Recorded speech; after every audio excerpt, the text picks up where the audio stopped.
good evening and a warm welcome to the program. We're coming to you from the Kampala Serena Conference Center Nile Room, and tonight we'll be talking about universal access to sexual reproductive health services. Well, universal means for all, right? For all, okay.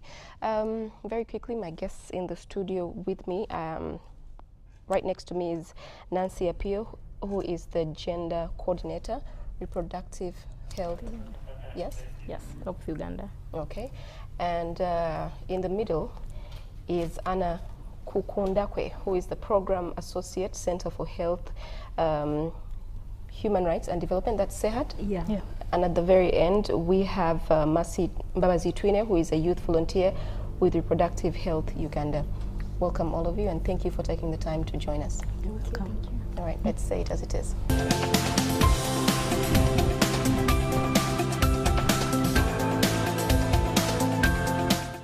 Once again, welcome.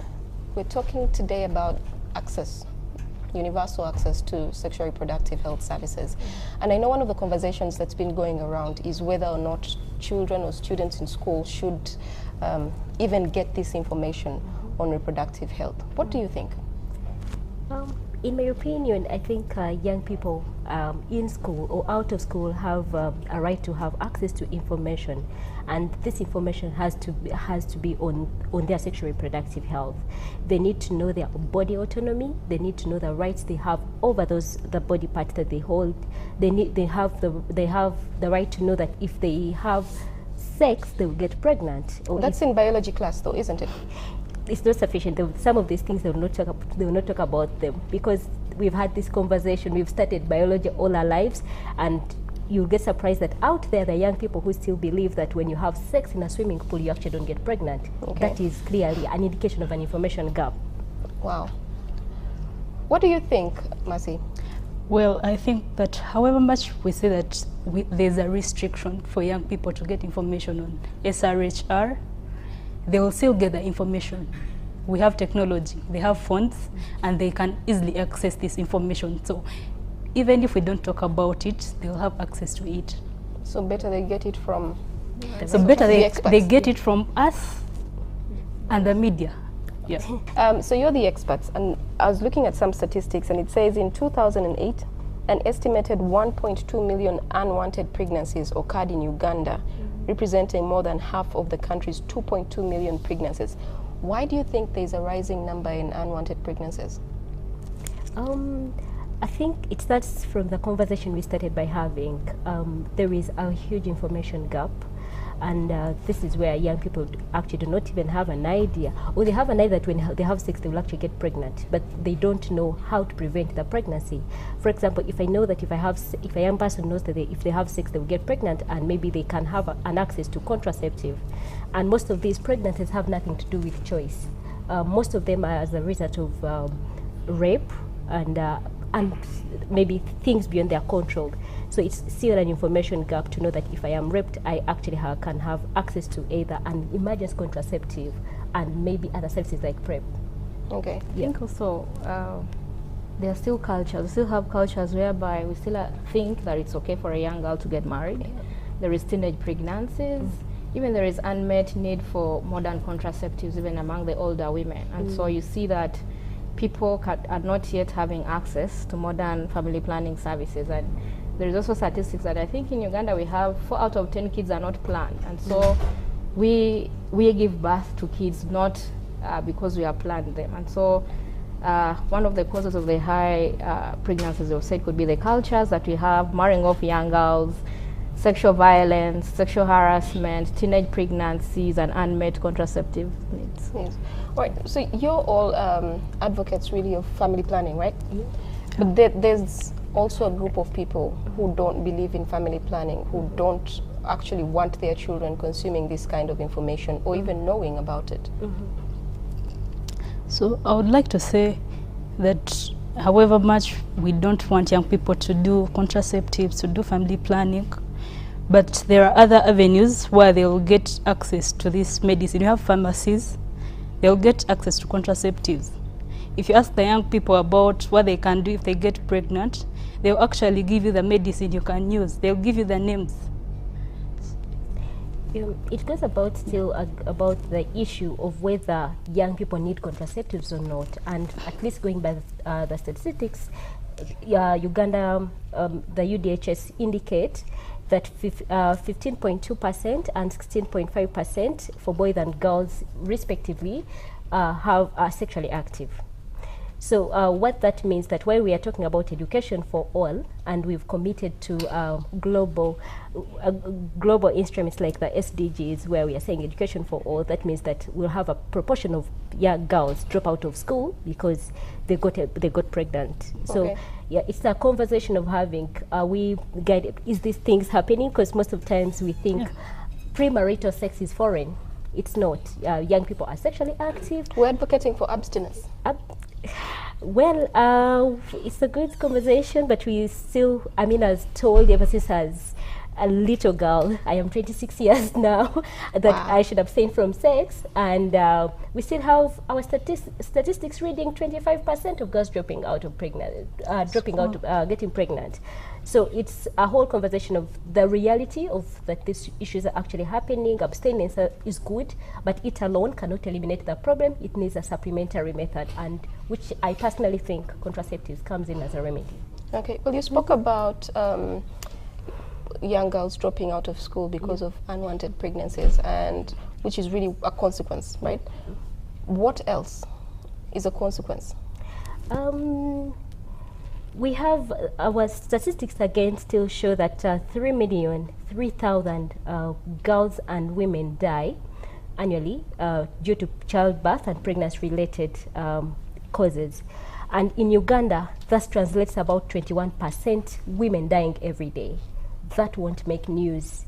You know, so you can imagine, we can put this perspective of a taxi, just one taxi moving, it has 14 people and it gets an accident and that 14 crash. It will make headlines everywhere. But the 21% of women that die every day because of that, it will not. So high mortality, maternal deaths that come as a result of teenage pregnancy. And also government spends a lot of money in trying to treat and manage teenage pregnancy-related consequences. So if you're talking about reaching a middle income status and then we're still spending sums of money in that, all these are deaths that can actually be avoided if we did the right thing. I think we need to sit and re-strategize. The right thing by you might be a different story somewhere else. Nancy, you wanted to say something and I cut you short. Yeah, it was about the issue of information. There's something that clicked my mind, that it's very important to give young people the right information so that they don't get it from the wrong sources. Sometimes peers give people the very wrong information, and I think whereas we say that we shouldn't give information, I think as soon as a child, for example, a young girl is about to get menstruation, a girl at 9 years sometimes is already having her menstruation, she should know that pregnancy can occur because of this and this. She should know that this is how I can manage menstrual hygiene. She should be given this information early enough by either the parent, the teacher, or any trusted source, so that whoever comes later with information that is not right, your child is already safeguarded with the right information from you and not from any other sources. When do you think is the right time to have this conversation, not just with the girls, but also with the boys? I notice we keep talking about, also I'll be blamed for having an all-female panel, so please let's balance it out with the conversation. It's not only about girls, and actually it's very important to give boys even information on menstruation, for example, to let boys know, especially in primary school. There's this primary school I was told about whereby the young boys in the school were laughing at the girls who had stained clothes. And then until the boys were taken into a conversation of what exactly menstruation is, and this is a reproductive system, this is how it happens, and they ended up supporting their fellow colleagues, the girls, to stay in school and even help the fellow girls. And then there was now, girls being kept in school because the boys were involved in that conversation. And so it's important for boys and girls all to know everything that happens to men, everything that happens to females, so that to balance the conversation. And the time frame, I think, depends from child to child. I think it's important for a parent or a guardian or a teacher to know, I mean, this is the time for me to have this conversation with my child. But I think it should be early enough, not waiting until maybe someone is sexually active or is already 19, 20, 16. But as soon as scientifically we say that even in 8 years somebody is already having their menstruation, 9, someone is, so the earlier to me the better. when did we have this conversation? When did you guys have these conversations? Maybe with your parents or your guardians? With my parents, the first time my mother taught me the basics of when I was about 15 on how to menstruate, but had already started menstruating, so she was not right in time. And the other conversation, first time I had a candid conversation with my mother about contraceptive was when she was asking me if I was using it. Okay. Mercy? Personally, I never got any information from my mother or anyone at home, as in a boarding school, and I would get the information from peers or like fellow students, and the internet when I was old, and again when I went in the working environment. That's when I got the comprehensive information. Yeah. What were your friends telling you in school? Of course, most of them are myths and misconceptions. If you have sex when you're in your menstrual periods, you won't get pregnant. If you have sex in water, you won't get pregnant.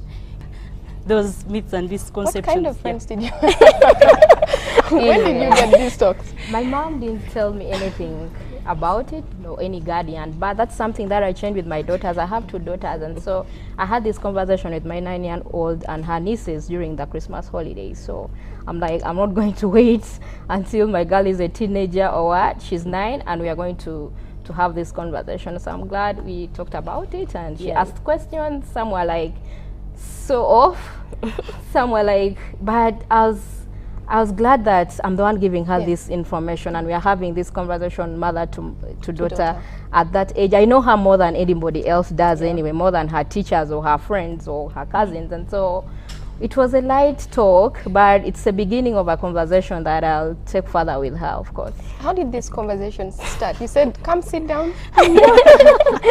No, so like the way you talk to a 9-year-old is not the same way you're going to talk to a 20-year-old or someone at 16 or a married colleague, right? And so it's also about, it was in a joking, child-friendly manner. I want to know. After watching cartoons.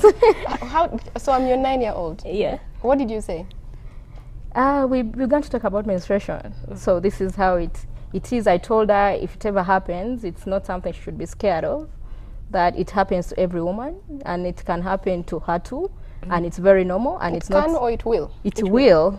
And it's something never to get scared of, because I just didn't want my child to go to school, she's having menstruation and people are laughing at her, she's scared. You hear of girls dropping out of school because of menstruation. That's the least thing I wanted her to do, but to know that this is a normal thing, not to freak out or feel she's scared or something. And so what helped was she had her nieces, her cousins around her, and so it was all supportive. So we had a broader, feel like she was being embarrassed by her mother. No, so we had a broader conversation, all of us, with questions and answers and that kind of thing. But I was glad I did that. Yeah, Nancy talks about a very important aspect of age appropriateness of information. Sexual reproductive health information it's like how you start feeding a baby. You don't start them with cassava and then give them Celiac later on. So you start with the age appropriateness of the information. For example, at 8-year-old, it's very important somebody to know their body. They need to know that it's actually not right for anybody to touch their private part, to touch their breast. So so as they advance, then if they become of reproductive age, then you can start talking about issues of sex.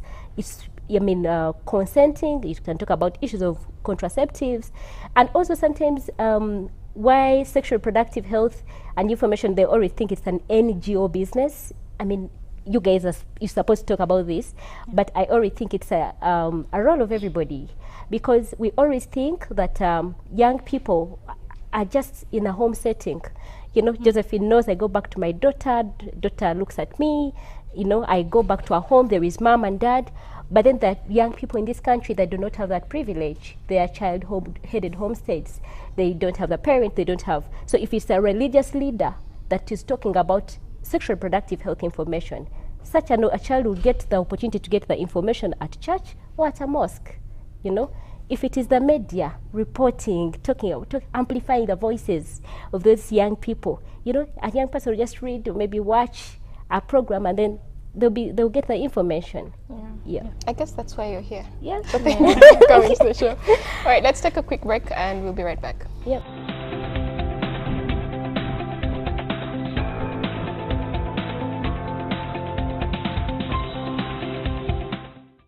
salons. We offer professional barber, hairdressing at Lugogo Mall, Garden City, Forest Mall, Oasis Mall, and Acacia Mall.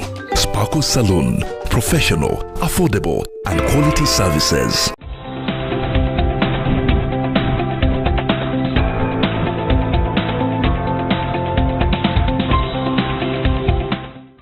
Welcome back. We're coming to you from the Kampala Serena Conference Center Nile Room, and we're talking about universal access to sexual reproductive health.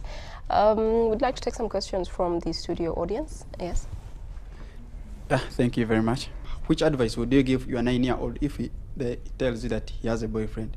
Then would you allow your 18-year-old girl to have a boyfriend? And next, would you call them for an advice if they have? Usually, you'd first give them counseling and tell them what is in for them, and that is what you tell them, the consequences of what that is. But then also I'll put my perspective, not in my capacity of a mother, but also capacity of what is happening. We have 9-year-olds who are exploited into sex work. How many of you young people who are here, how many of you up to now have told their parents they have boyfriends? A few. So by the time somebody comes and tells me they have a boyfriend, they are literally sexually active. I would give them advice depending on how to practice safe sex. I would give them, I'd give advice on how to protect themselves, because I would never forgive myself if she tells me I have a boyfriend and the next thing we are treating a consequence of unsafe abortion, or we are treating STIs, yet we could have prevented that from the very start. Okay, well, you asked them and no one bothered to answer. How many of you have told your parents? They just find out. Anyway, maybe from a mother's perspective, I think contexts differ. Yeah. So the context of my 9-year-old and boyfriend issues could be a different context from another mother who is in a different environment than mine. So it would be good to know what environment you're in with your child. But I think what's important as parents or guardians is to always make sure that your children are able to approach you on any issues of life. If you ever have that relationship with your children, I think that's the best you can be in, where they are able to tell you about boyfriends, whether they're able to tell you about issues of school, anything, career, good or bad, spiritual, social, whatever it is. If you ever break the walls, and this starts as soon as I think your baby is still in your arms, breastfeeding, and I think this is a relationship that we need to invest in as parents and guardians, that your child. And so I've also learned the context of a 9-year-old telling you about boyfriend could also be different from your 18-year-old coming and telling you about boyfriend, or your 5-year-old coming and saying I have a boyfriend. So it's all different. But I think what's important is give your child every information that they need and save them. Save them from a world where there is a lot of information going there that by the time they filter it, they're already in trouble. You're already treating AIDS, you're already treating STDs, you're already treating unsafe abortions. And so you don't want to be in that position. And so it's important to have an open relationship with your children or with the children who are in your care.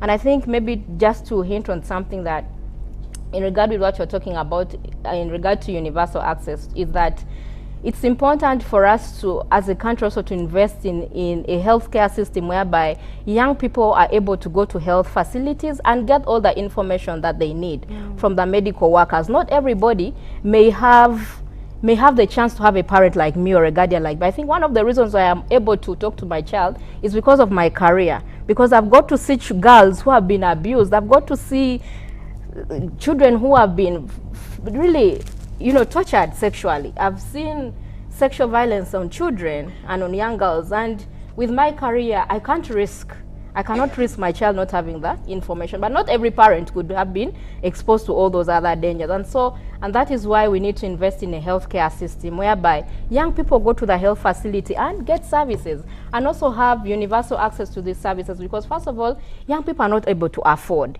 How many of us here are able to afford? Maybe there are places you have to go and you have to pay for the HIV test, no? You have to pay for STD tests and treatment.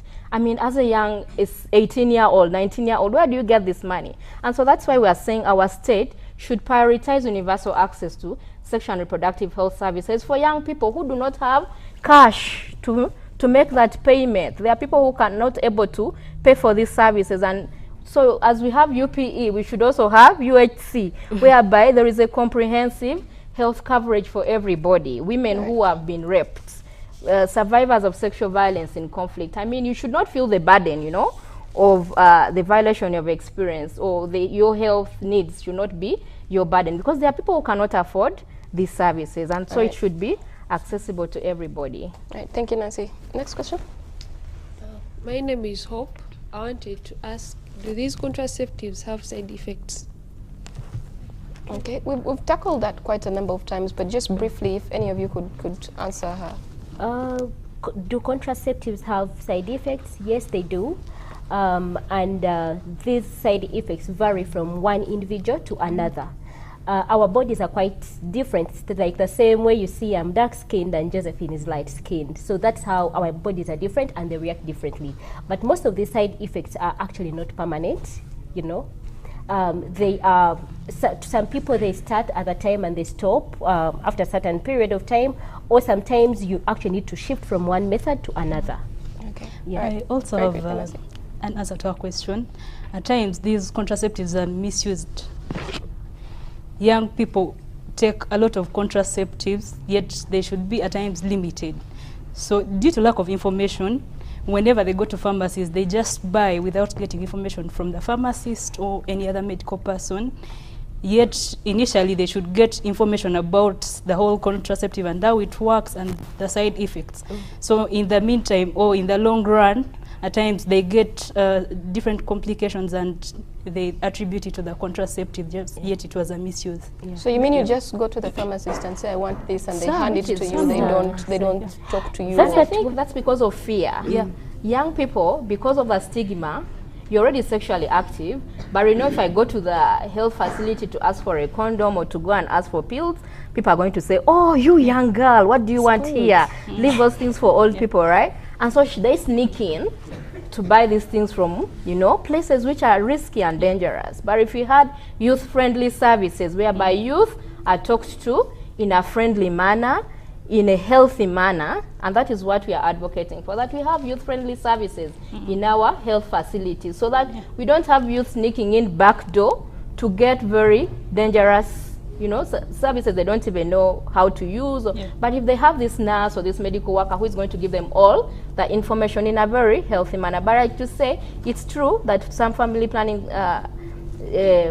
methods have side effects which are scientifically proven. But I think one of the things is there are also myths on some of these methods. Someone will tell you, oh, if you take family planning, you'll die, you'll get blind. I mean, oh, this is going to happen, and it's really not true. But some have been scientifically proven that it is true. And so this is information that you get from the health facility so that you make an informed decision. All right. Yes, very quickly. Yeah, thank you. I'm Nando Duclair from Agri University. I have two questions. Like, if someone continuously uses those contraceptives, can they become less effective since the body has become maybe used to the contraceptives? And another question is, can someone get pregnant in water? Mercy, why don't you start us with that one?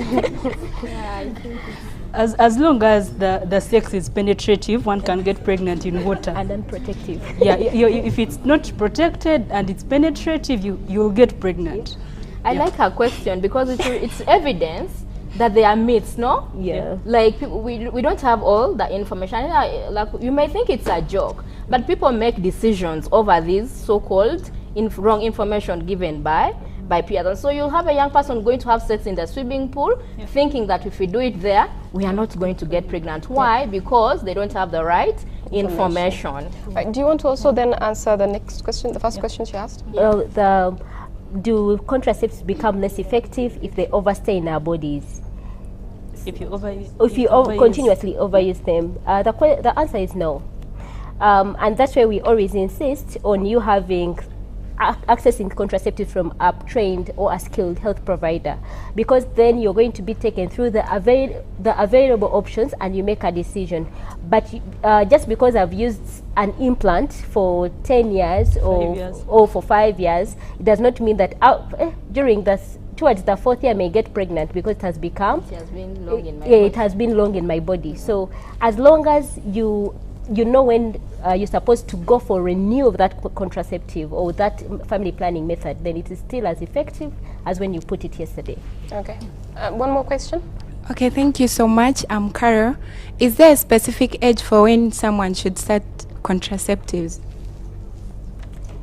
Okay.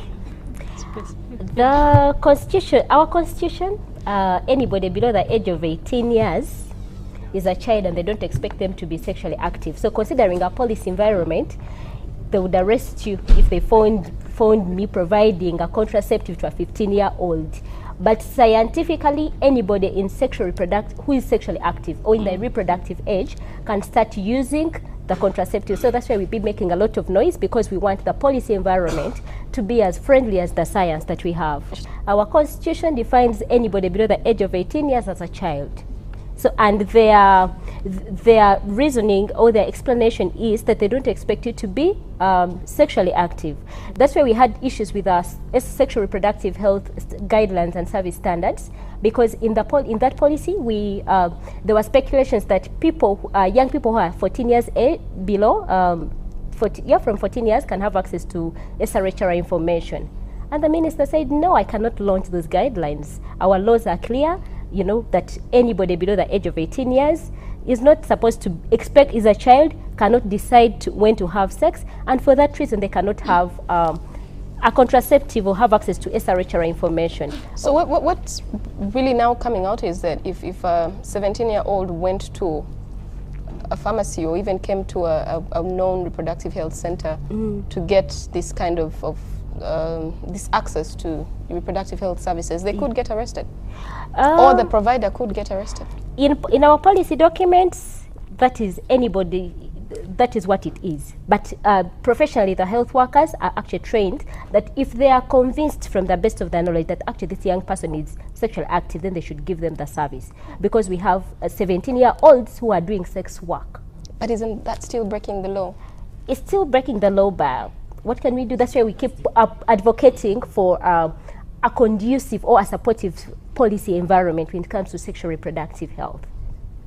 Because we have cases where actually young people are bounced at the health centers and they don't want to provide them with services. Or a young person comes when they have terminated pregnancy and they literally need post-abortion care.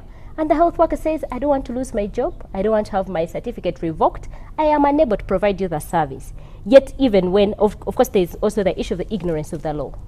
Yeah. All right. Well, let's take another short break and we'll be right back.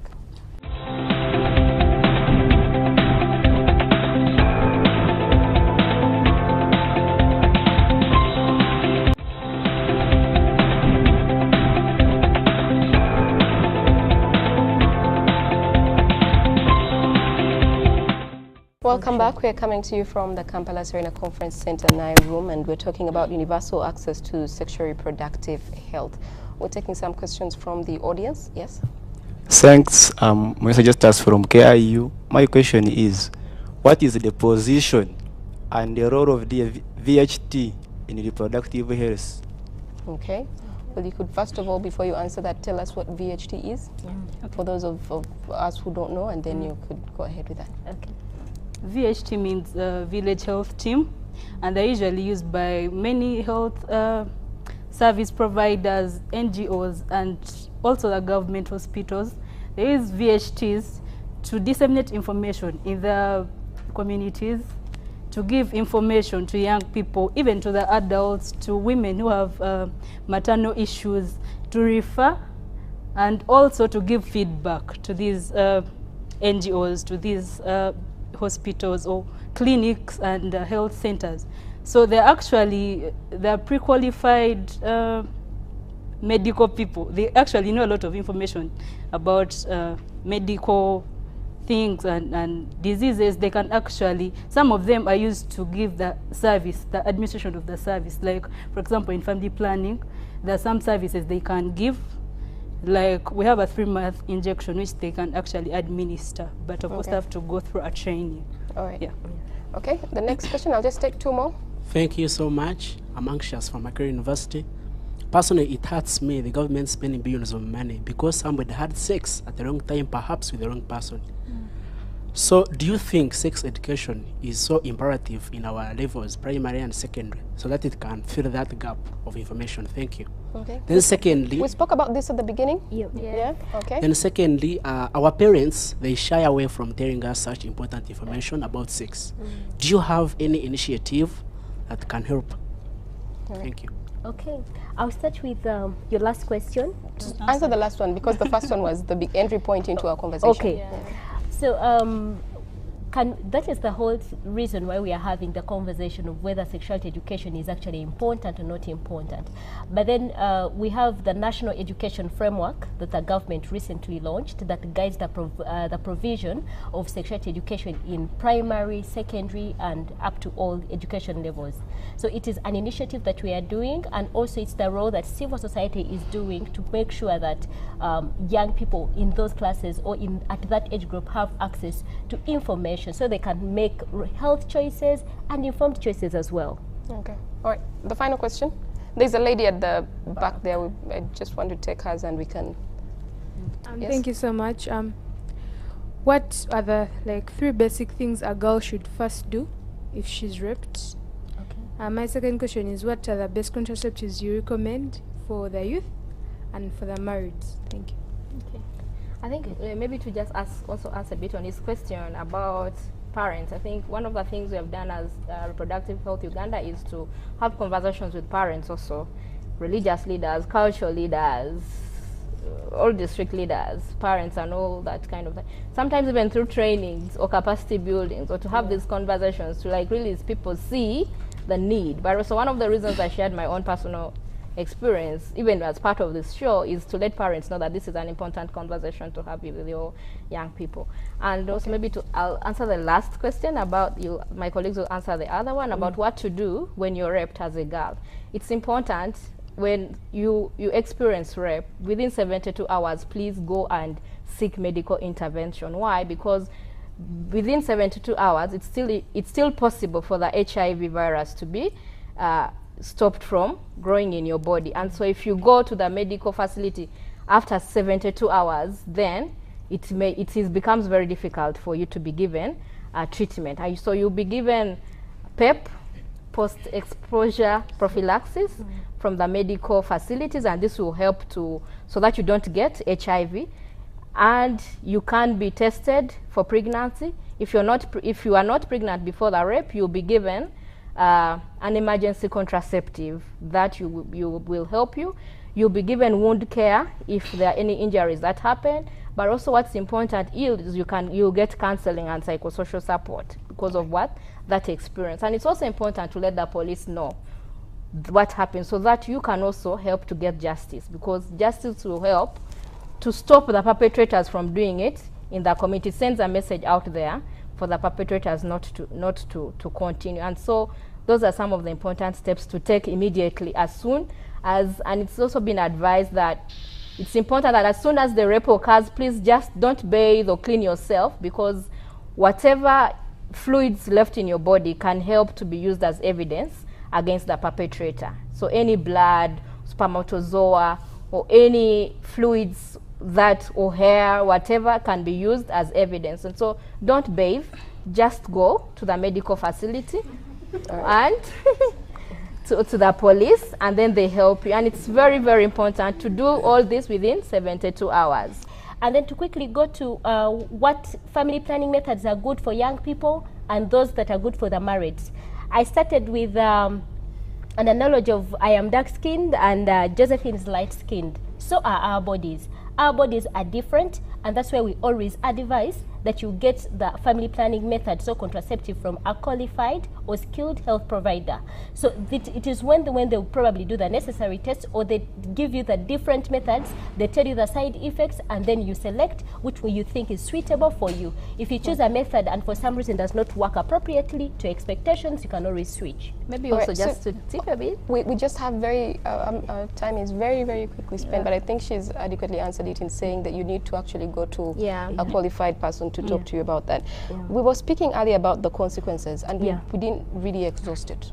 So I think it was you, Anna, that was speaking about them. Yes. So one of the consequences of unintended pregnancies, some people call them unwanted, but we all believe that all children are wanted, so we prefer to use the unintended, is the issue of unsafe abortions. I'm sure most of you have either read an article, you've watched news of somebody who has tried to terminate pregnancy using crude ways. We have girls dying because they've used hangers, they've taken tons of detergents in order to terminate pregnancy, and all this contribute to maternal death. As a country, unsafe abortions contribute to up to 26% to maternal death. You know, and when we talk about 26%, we are talking about lives. These are human beings. So it's not 26% over 10,000 shillings, which is money, which you can only spend. So it's always very important that also we look at that as a consequence. We have girls that actually lose uteruses. We have girls who will even die back in their communities, and the media will never get to know about it. And us people here, maybe in Kampala, will not know about it as well. So unsafe abortion is one of the consequences. And then we have school dropouts. You know? Yeah, you mentioned the school dropouts earlier. What policies and regulations have been put in place in regards to unsafe abortions and also what do you call it?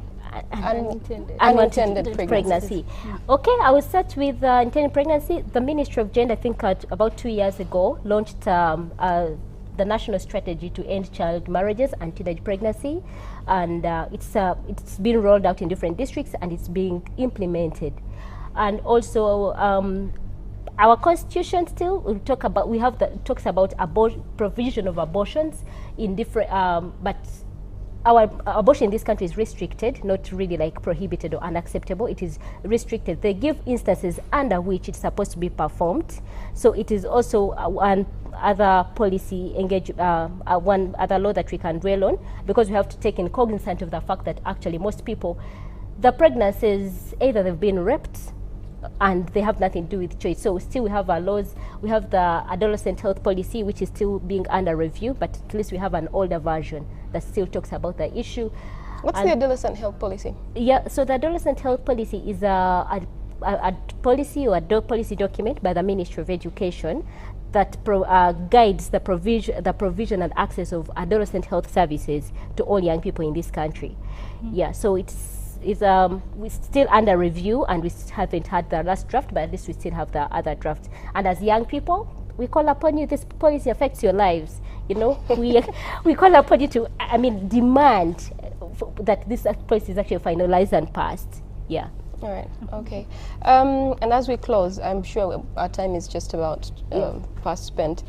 How far has Reproductive Health Uganda gone in sensitizing, informing, and educating people about all of this information that you've just shared?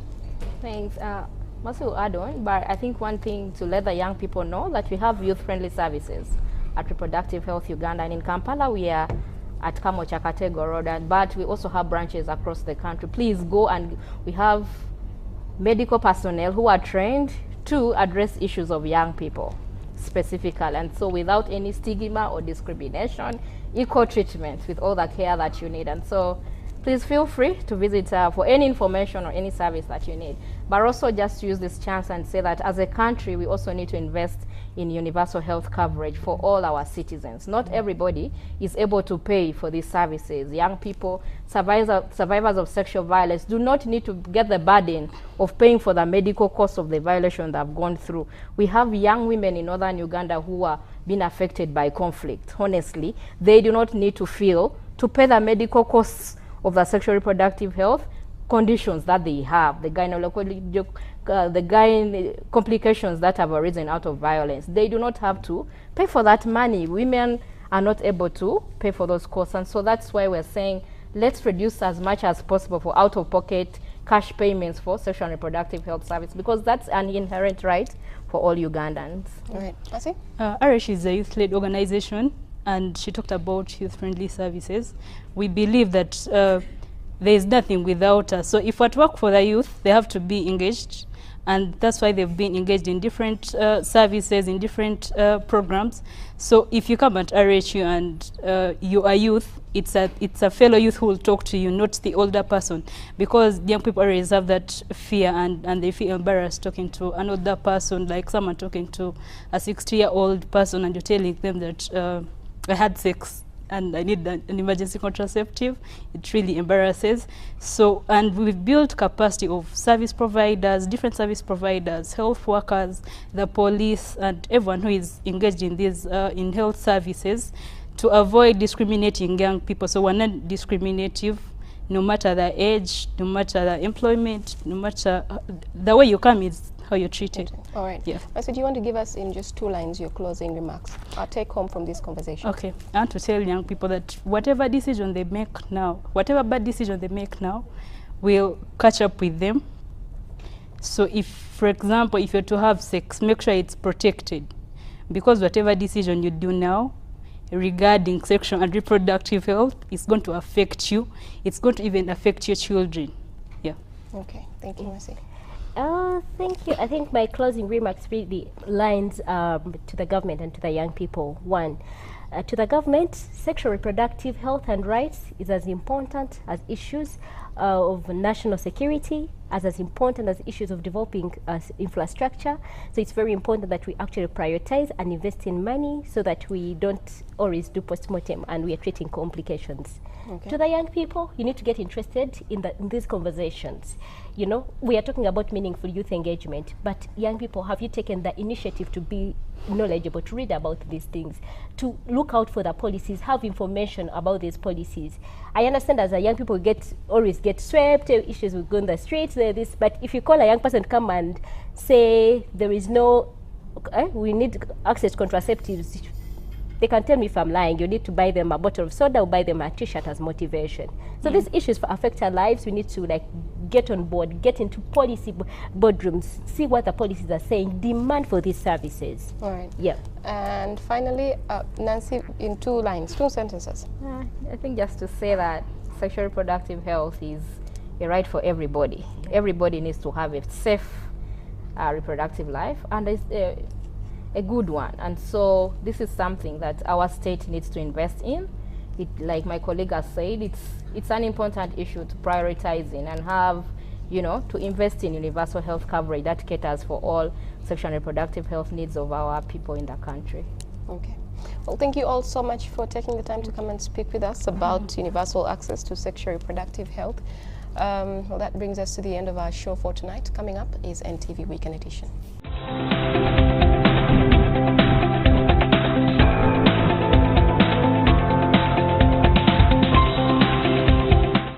Renew your monthly basic bouquet subscription of 18,000 shillings before it expires. Then enjoy 3 free days only on StarTimes. Enjoy digital life.